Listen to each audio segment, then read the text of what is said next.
Qual é a sua história pessoal de efeito borboleta? Não minha.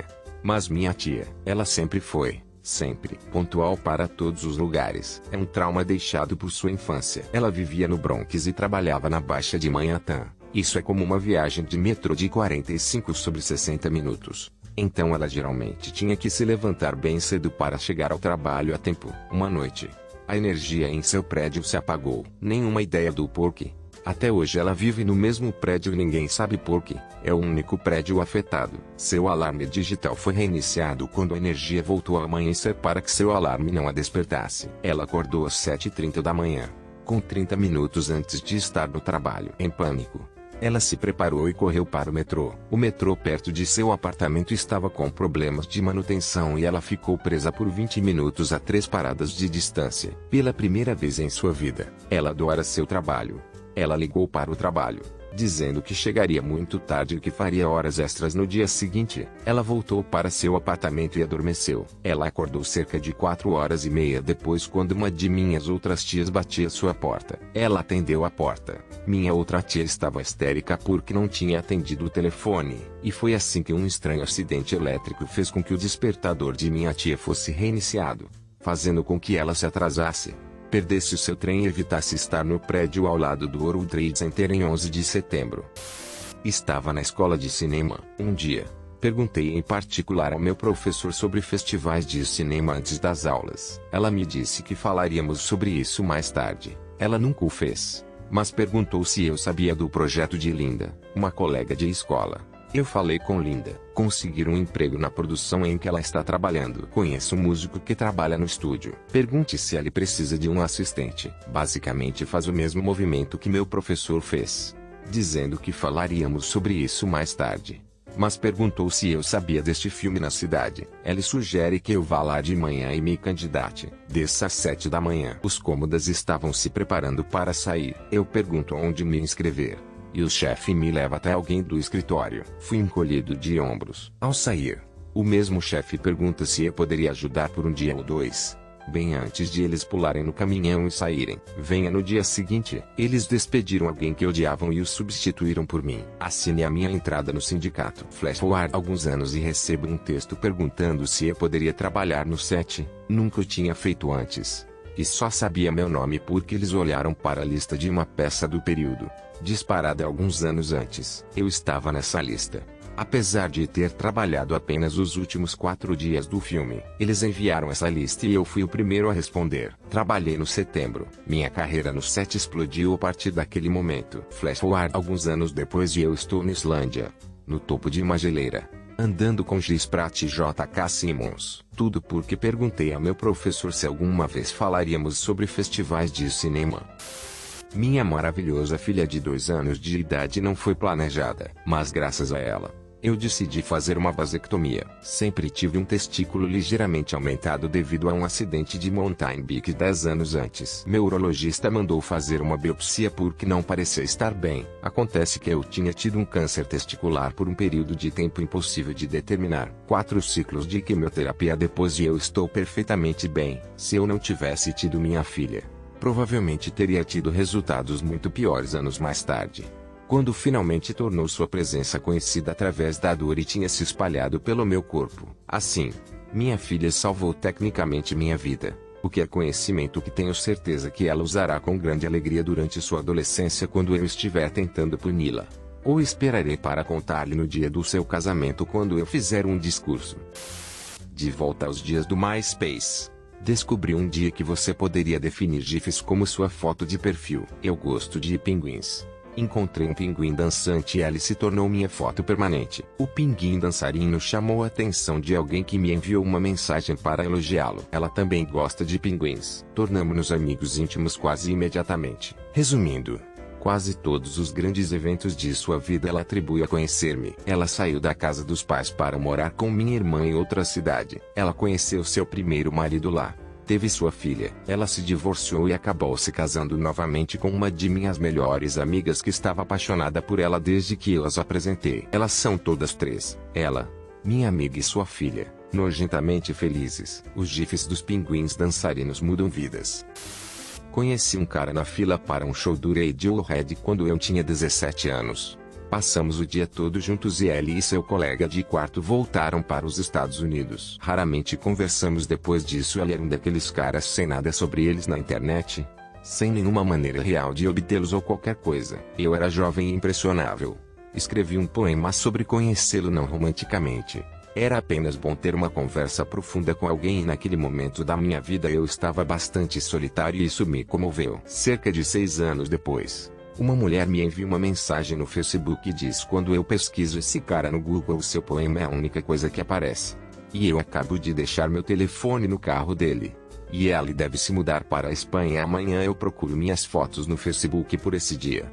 Encontro sua colega de quarto. Adiciono novamente e lhe digo o que está acontecendo. Ela diz que entrará em contato com ela. Eles conseguem fazer um link e ela devolve o telefone dela. Ele cancela sua viagem à Espanha. Eles estão casados agora. Meu pai tem a doença de Crohn e ela estava tendo uma erupção. Minha mãe não pôde levá-lo ao hospital. Então ele pediu a meu vizinho que o levasse. Quando eles chegam ao hospital, meu pai começa a tentar trocar o número de células com nosso vizinho septo. Naquele momento, o vizinho começou a ter um ataque cardíaco. Os dois ainda estavam no carro e o carro ainda estava em movimento. Meu pai entrou em ação ao tentar parar o carro. Ele rolou em alguma grama. Felizmente nada aconteceu. Uma enfermeira estava terminando seu turno e viu o que estava acontecendo e entrou em ação, salvando sua vida. Se meu pai não tivesse tido um foguete e precisasse de uma carona para o hospital, Pete provavelmente teria morrido em casa. Fiz um estágio no verão de 2007. Éramos 15, 12 homens e 3 mulheres. Naturalmente, as mulheres receberam muita atenção dos estagiários masculinos. Eu me tornei muito amiga de um em particular, mas era muito tímida para dar um passo. No final do verão, 2 das 3 estagiárias que estavam aqui fizeram uma festa na mesma noite. Uma delas estava dando uma festa onde parecia que a maioria dos convidados eram seus colegas estagiários. A outra festa estava sendo dada por aquela com a qual eu era amiga. Era o seu 20º aniversário. Então todos os convidados eram seus amigos fora do estágio. Mas ela disse a mim e a outros 2 que podíamos passar por lá se eu quisesse. Esse não era o meu plano. O plano era ir à festa composta principalmente de estagiários para que pudéssemos ficar bêbados juntos. Mas infelizmente minha única conexão com qualquer um desses convidados eram seus números de telefone, que estavam armazenados em meu telefone. Acidentalmente deixei meu telefone no escritório onde estávamos estagiando.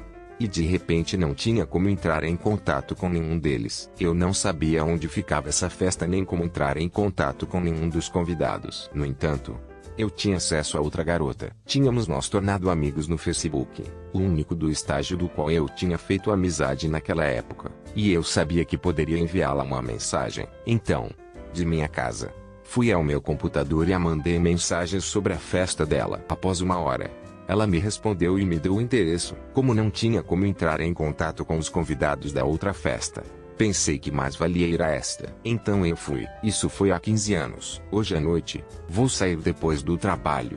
Então vou ligar para ele e dizer-lhe que vou chegar tarde. Nossos filhos provavelmente já estarão na cama quando eu chegar em casa. Então vou pedir que ela lhes dê um beijo por mim.